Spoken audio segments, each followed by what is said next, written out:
Before I begin this powerful Bible story, dear viewers, I want to encourage you, don't miss tomorrow's life-changing story.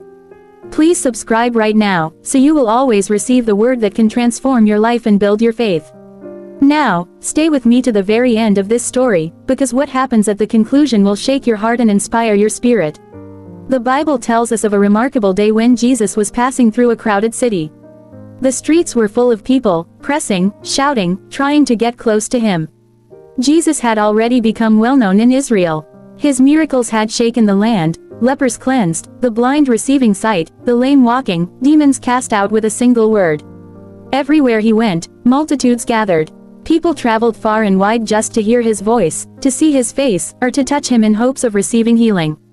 Among that crowd was a woman whose story was darker and more desperate than most. For 12 long years, she had been suffering from a terrible condition. She had an issue of blood, constant bleeding that would not stop. For 12 years, she lived in pain, in shame, and in fear. In the Jewish culture, her sickness made her ceremonially unclean. This meant she could not enter the temple freely, she was considered unfit to touch others, and anyone who came into contact with her would also be considered unclean. She was an outcast, living in silence and humiliation. This woman had gone to many doctors, seeking a cure.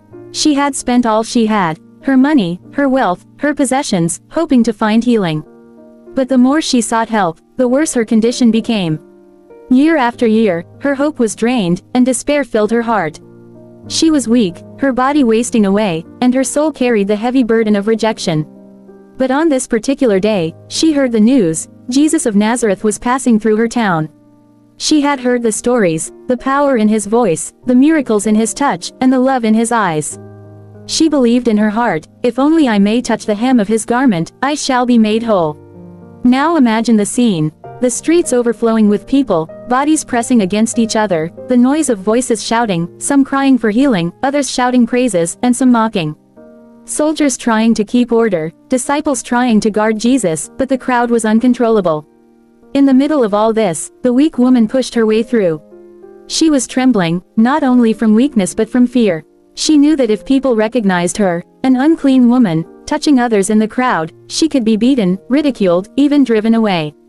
But faith burned stronger than fear. Step by step, she pressed through. Someone shoved her aside, someone cursed her for bumping into them. But she did not stop. Her eyes were fixed on one thing: the figure of Jesus ahead. She whispered in her heart, if only I can touch the edge of his robe. Finally, with the last of her strength, she stretched out her hand. The crowd did not notice her, but her trembling fingers brushed the hem of Jesus' garment. And instantly,